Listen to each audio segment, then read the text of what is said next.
Well, hey, hello, and how are you? We're so back. You Here were at so Orchard back. Park, Matt Bovee, Dom Tippett's first day of Bills OTA that the media was allowed to see, which I was thinking about this, Matt. Uh huh. I feel like two OTAs before mandatory minicamp, maybe I'm just remembering this incorrectly.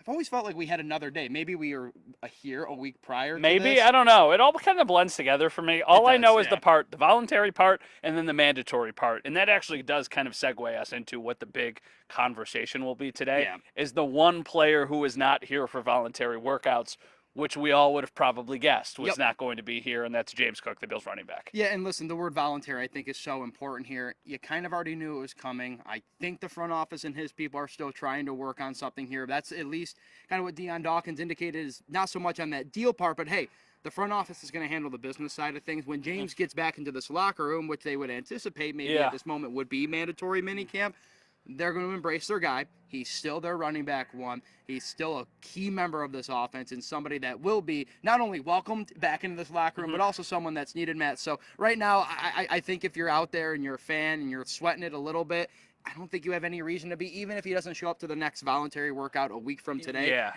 Just rest easy. I think My, you're fine. my question is, does he no show for the first day of mandatory minicamp? That Now, would that be was telling. That would be that was telling. something we saw with Stephon Diggs a couple of years ago. It was not a contract dispute thing. It was just all of the stuff that was going on with Stephon Diggs.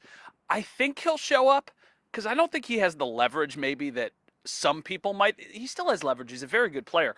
But the Bills have made it pretty clear, like, listen, they don't think that they're going to be giving him a new deal anytime soon. He's going to get fined if he doesn't show up Yeah. for the mandatory stuff. So Yep. I'm interested to see how it all plays out. I think it's kind of a non-story right now, though. Yeah. Even though it'll be the thing that's getting the headlines and it's what we started the video with, Yep. it's going to be on the outside what most people are talking about.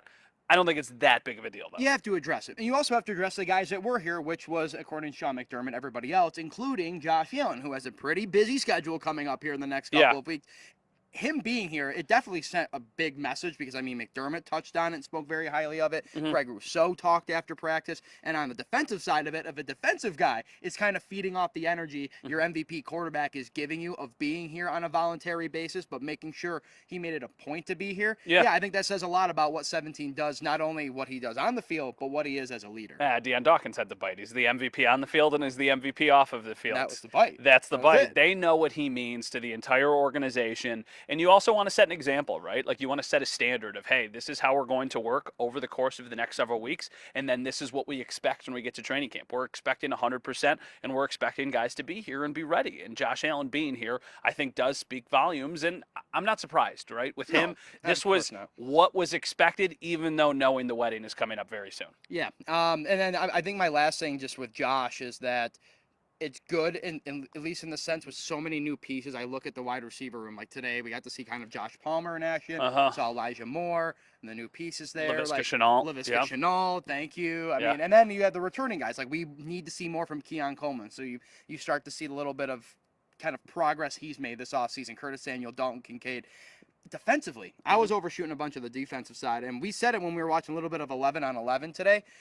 Defensive line had a good day, and I'll tell you what, that's a big unit. When I was here a couple weeks ago for rookie minicamp, I was like, wow, Deion Walker, Landon Jackson, TJ Sanders, those are big boys. But like Michael Hoyt, Larry Ogunjobi, Ed, Daquan, like the line's big, and that's a big unit. And so Brandon Beane wanted to address it, and it certainly feels like right now on a very, very small scale that they did. Yeah, there was one play that happened where the defensive line made a nice play. We're not allowed to give you the specifics, but I jokingly said to the person next to me, like, oh, the defensive line is fixed. Obviously, there's a long way to go. This is a very, very, very preliminary voluntary workout. But that, of course, I think a lot of people were probably looking for that. The first thing that I noticed when I walked out onto the field today was that Tre'Davious White is back. Now, it might just be like the nostalgia in me. It might just be because I've covered the team for a long time. But there is a different energy and vibe when Tre'Davious White is on the field. And hearing him just kind of chirp at people and yell and have fun, it feels like a little bit the band is back together. So I know that I think Bills fans, when they get to training camp, are going to feel that energy and kind of remember, like, you know, what Trey brings this team, not just as a player, but as just a guy in the locker room. Yeah, you hear it too. Like that's the first thing I heard. You know, and you're just like, huh, Trey's back. I recognize that voice. It's you know, that just Louisiana accent a little bit, always at a loud volume, yelling at people. It's like, it's kind of burned into my brain. Dude, think about this Louisiana matchup at training camp when Trey's on Keon. And they're just throwing straight crawfish and, Yeah. and bayou talk Have at Kyle each other. Williams on the sideline watching and just Bring be him like, out yeah, back. we'll get all Louisiana. So, yeah, I mean, this was what we expected. This was Right. a very status quo beginning to our portion of the voluntary Yep. workouts. Nothing that happened today surprised me. Besides, though, the Joey Bosa injury. Like, Yeah, that's the fact that we're already talking about a Joey Bosa injury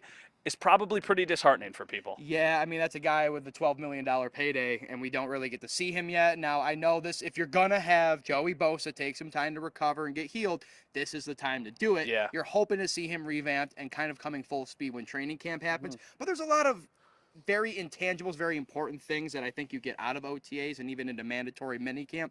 It is concerning. I don't know the extent of the injury. Obviously, McDermott's not Calf gonna give injury, us the soft extent. tissue stuff I mean, with and that if player. it's calf, then he's had problems with the lower portion of his body before. The calf is something that's come up. So yeah, it's not a great start for a guy. Again, he's on a 1-year prove it deal.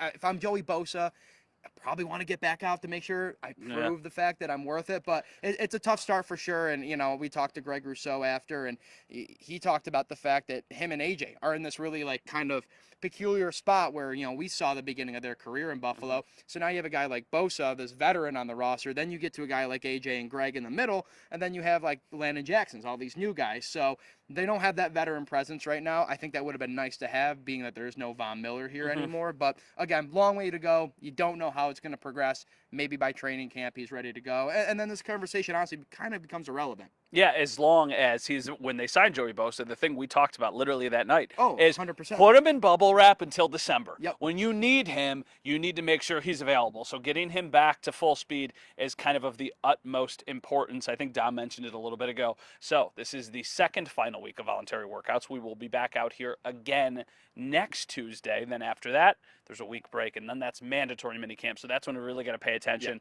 to all of the people that are here. If James Cook is here, of course, that'll become a bigger story down the road. If he is not, we'll see how it all plays out.